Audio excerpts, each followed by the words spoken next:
Bhogapuram airport जो आधुनिकता की मिसाल बनने जा रहा है। 5,640 करोड़ रुपए की विकसित लागत से इस ग्रीनफील्ड एयरपोर्ट को तैयार किया गया है। सालाना 60 लाख यात्रियों की क्षमता इसमें मौजूद है।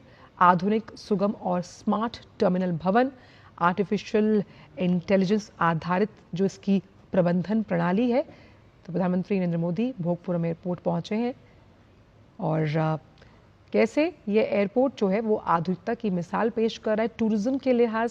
2027 భోగాపురంలో చెప్తున్నాను, పోలవరాన్ని పూర్తి చేసి మన ప్రధాని చేతుల మీద జాతికి అంకితం చేస్తామని హామీ ఇస్తున్నాం.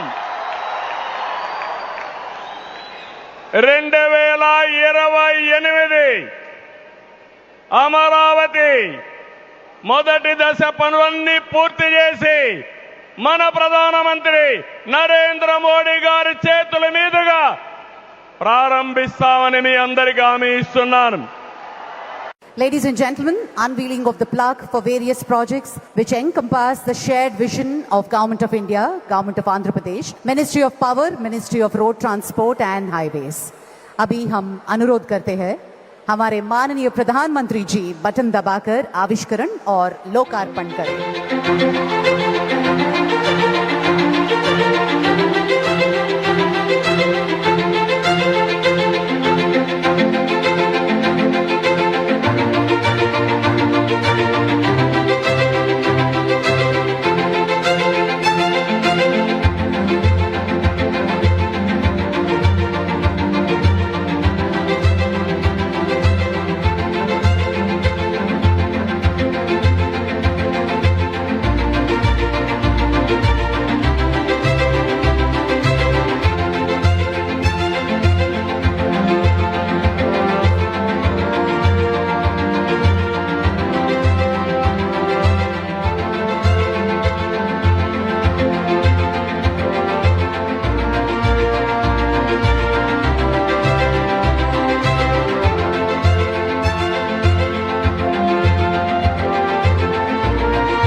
ఈ విధంగా పెద్ద ఎత్తున ఆంధ్ర రాష్ట్ర అభివృద్ధికి తోడ్పడుతున్న మీకు రాష్ట్రంలో ముఖ్యమంత్రి పవన్ కళ్యాణ్ గారు, ఉప ముఖ్యమంత్రి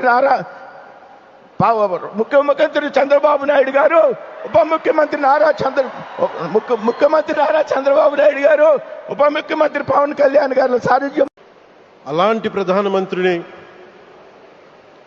చాలామంది ఆయన మీద మాట్లాడుతూ ఉంటే, ఆయన్ని అనకూడని మాట్లాడుతూ ఉంటే నా గుండె కదిలించేసింది, నా కన్నీళ్ళు వచ్చినాయి, బాధ వచ్చింది. దేశం కోసం కష్టపడే వారికి ఇవా చివరికి మనం ఇచ్చేదేం. కొత్త తరానికి ఏం తెలుసు ఆయన పడ్డ కష్టం. ఒక్క రోజు కూడా సెలవు తీసుకోలేదు మన ప్రధానమంత్రి గారు. ఈరోజు పెట్టుబడులు వస్తున్నాయి మనకి, ఒక్క రోజు కూడా సెలవు తీసుకోలేదు. శత్రు దేశాలు, మన అభివృద్ధికి ఈర్ష్యపడే పశ్చిమ దేశాలు, వీటన్నిటినీ తట్టుకొని ఒకవైపు విదేశాల్లో ఉండే శత్రువులతో పోరాడాలి, దేశాన్ని అభివృద్ధి పదంలో తీసుకెళ్దామంటే అంతర్గత శత్రువులతో పోరాడాలి. అలాంటి వ్యక్తికి మనం ఇవ్వగలిగేది కేవలం మేమున్నాం మీ వెంట, మీ మీద మాట పడితే అది మా మీద పడ్డట్టే, అదే మనం వారికి ఇవ్వాల్సింది.